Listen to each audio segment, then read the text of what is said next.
Hello everyone, সবাইকে প্রীতি lifestyle থেকে welcome. আমি যে আজকে আমি একটা প্রথম ব্লগ শুরু করছি, সেটা আমার চ্যানেলে এটা প্রথম ব্লগ। তোমরা সবাই দেখো, ভুল ত্রুটি হলে মাইন্ড করো না। তবে আমাদের একটা বন্ধুদের মধ্যে হঠাৎ করে একটা প্ল্যান হলো যে কোথাও ঘুরতে যাওয়া হোক। তখন প্ল্যান করলাম যে খিদিরপুরই যাওয়া হবে। যেমনি প্ল্যান অমনি যাওয়া। গেলাম, খুব সুন্দর। খিদিরপুরে যে মন্দিরগুলো রয়েছে খুব সুন্দর। যদি মনে হয় যে তোমরা যাবে, যেতে পারো। খুব সুন্দর সন্ধ্যার মুহূর্তটা কাটানো, খুব ভালো একটা জায়গা। মনটাও ভালো লাগবে আর পরিবেশটাও খুব সুন্দর। প্রথমেই সেজন্য আমরা ফার্স্টেই চলে গেলাম নাগা বাবার মন্দিরে। সেখানে মন্দির দর্শন করলাম। দর্শন করে তারপরে আমরা বেরিয়ে পড়লাম মহাকাল মন্দিরে। মহাকাল মন্দিরেও আমরা অল্পটুকু দর্শন করে বেরিয়ে গেলাম। তারপরে আমরা গেলাম লাস্টে জগন্নাথ দেবের মন্দিরে। সেখানে গেলাম একদম সেম পুরীর মতো, একদম পুরীর মতো। গেলে মনে হবে যেন পুরীতেই আছি আমরা, এরকম মনে হবে সেই মুহূর্তটা। যদি মনে করো তোমরা কোথাও ঘুরতে যাও হঠাৎ করে অল্প সময়ের মধ্যে, তাহলে খিদিরপুর অবশ্যই যেও।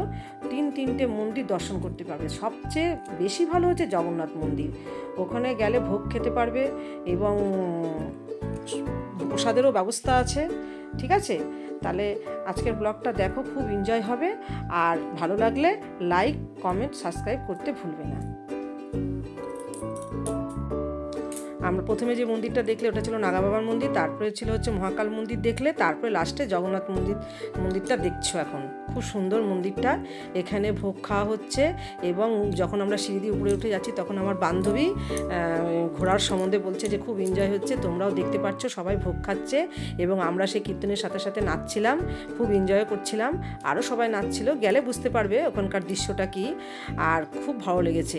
তারপরে আমরা জগন্নাথ দেবের মন্দির দর্শন করে আমরা লাস্টে ওখান থেকে বেরিয়ে আমরা বাসে করে, বেশি ভাড়া নেয় না, 10 টাকা ভাড়া করে আমরা সে লক্ষ্মী মন্দিরে গেছি।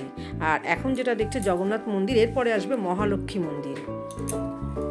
মহালক্ষ্মী মন্দিরটা এখনও আসেনি, তবে একটু ভিডিওটা দেখো, পরেই আসবে। এখন তোমরা দেখছো জগন্নাথ দেবের মন্দির। এই জগন্নাথ মন্দিরটা আরতিটা এখন আরতি শুরু হবে, সন্ধ্যার আরতি। সবাই এখন আমরা ওই আরতির ওখানে যাব। এরপরে দেখতে পাবে সন্ধ্যাবেলার আরতিটা দেখতে পাবে। এই যে আরতি দেখার জন্য, সন্ধ্যা আরতি দেখার জন্য আমরা সবাই যাচ্ছি। এখন ওই সেই আরতি হবে, সবাই দেখতে পাচ্ছ। এই আরতির এখানে সব লাইন ধরে প্রচুর লোকজন আছে, সব আরতি টারতি দেখাচ্ছে এবং মোমবাতি ধূপকাঠি কেউ দেখাচ্ছে। তারপরে এখানে সব আরতি কমপ্লিট করে তারপরে আমরা কীর্তনের ওখানে এসেছি। ওখানে আবার কিছু মানুষজন কীর্তন করছে ওখানে, কেন প্রচুর বড় মন্দির তো, কিছুটা ধরে ওদিকে কিছু এদিকে কিছু মিলে কীর্তন হচ্ছে। সেই কীর্তনের ওখানেও আমরাও রয়েছি, অনেক মানুষজনও রয়েছে, সেখানে কীর্তন হচ্ছে।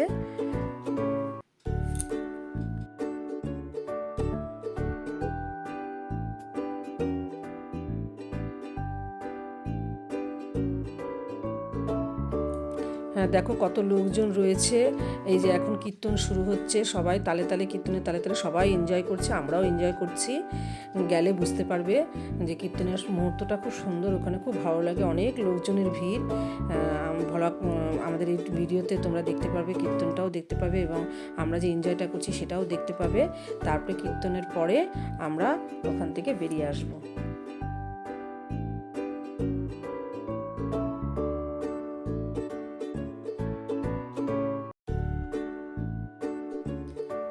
জগন্নাথ দেবের মন্দিরের ওখান থেকে কীর্তন করে সব এনজয় করে আমরা ওখান থেকে বেরিয়ে আসলাম মহালক্ষ্মী মন্দিরে। বেশি দূর না, একটু দূরে, খুব দূর নয়, 10 টাকা ভাড়া করে যাওয়া যায় বাসে। মহালক্ষ্মী মন্দিরে গেলাম, মহালক্ষ্মী মন্দির দর্শন করলাম। দর্শন করে খুব ভালো লাগলো। মহালক্ষ্মী মন্দিরটা দেখার মতো, না গেলে বুঝতে পারবে না, গেলে ওখানে সব কিছু বোঝা যাবে। ওখানকার সেই সন্ধ্যাবেলার যে মহালক্ষ্মী মন্দিরের যে দর্শনটা খুব ভালো লাগে, প্রচুর লোকের ভিড়। আমরা সবাই ওখানে গেছি, খুব এনজয় করেছি। এই যে ব্লগটা আমি এখানেই শেষ করলাম। আমাদের কীর্তনের আনন্দের মুহূর্তটা দিয়ে আমরা এই ব্লগ ভিডিওটা শেষ করলাম। তোমরা আমার এই চ্যানেলটার পাশে থেকো, আর ভালো লাগলে লাইক, সাবস্ক্রাইব অবশ্যই করো। নেক্সটে আমরা আরও ভালো ভালো ভিডিও নিয়ে আসবো তোমাদের জন্য। টাটা।